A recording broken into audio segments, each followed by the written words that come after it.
Rachel Keke qui avait mené la lutte des femmes de chambre de l'hôtel Ibis de Batignolles pendant de longs mois. Elle était au micro de Valentin Dunat et elle siégera à vos côtés, en tout cas pas très très loin de vous, Olivier Faure. Bonsoir. Bonsoir. Puisque vous aussi vous êtes élu de l'ANUP, l'Alliance de gauche, premier secrétaire du Parti socialiste, élu et largement dans le Val-de-Marne avec 64% des...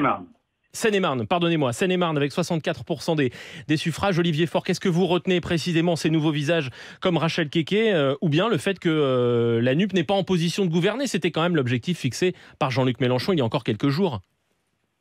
Bon, d'abord, je veux relever cette situation qui est très particulière. C'est la première fois sous la Ve République qu'un président nouvellement élu ne retrouve pas de majorité dans les urnes, et même une majorité qui est plus que relative. Ça n'est jamais arrivé à ce point-là. Jamais.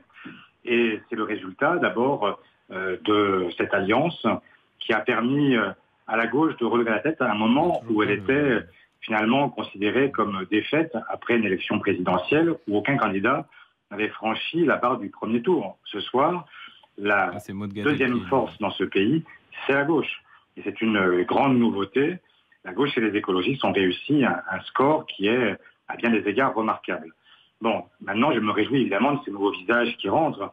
Avoir une femme de chambre qui peut venir revendiquer, venir parler pour celles et ceux qui n'ont jamais eu de voix, de porte-parole à l'Assemblée, c'est formidable. Et vous allez voir qu'il y a de très nombreux nouveaux visages qui ressemblent davantage au pays et qui permettent, je l'espère, de former une alternative pour les prochaines années. Parce que le but maintenant, c'est d'arriver non pas à défaire ce que nous avons fait, nous allons continuer ensemble, nous allons continuer à cheminer ensemble pour permettre une alternative. Ce soir, la colère des Françaises et des Français, elle est palpable. Est-ce que le pays est bloqué ce soir, Olivier Faure, selon vous? Le pays n'est pas bloqué.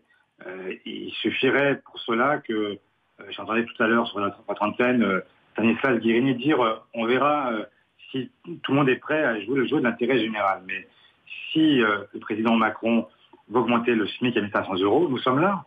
S'il veut revaloriser les retraites très fortement, comme nous le demandons, nous sommes là.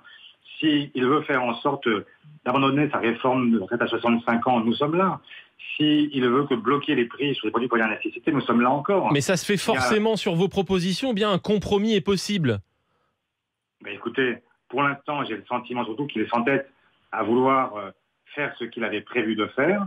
Et moi, ce que je lui dis, c'est que nous sommes là pour tout ce qui permettra aux Françaises et aux Français de retrouver un niveau de vie qui soit décent, une vie digne pour chacun, la possibilité d'avancer et puis s'engager par de vraies ruptures sur la voie de la transition écologique et en finir avec un gouvernement qui est condamné régulièrement par la justice pour inaction climatique. Mais vous pourriez voter au cas par cas des mesures. Je pense par exemple au versement à la source des revenus de solidarité qu'a proposé Emmanuel Macron pendant sa campagne. Est-ce que ça, vous pourriez le voter?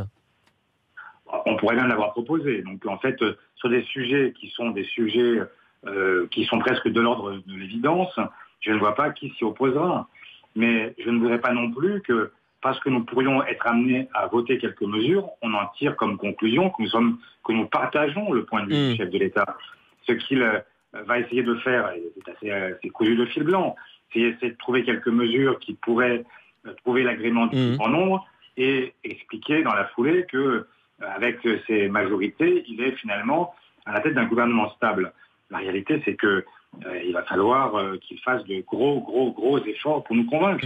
Et pour nous convaincre, il y a une solution simple, c'est de reprendre des propositions qui ont été plébiscitées dans un très grand nombre de circonscriptions. Merci à vous, Olivier Faure, pour cette réaction ce soir sur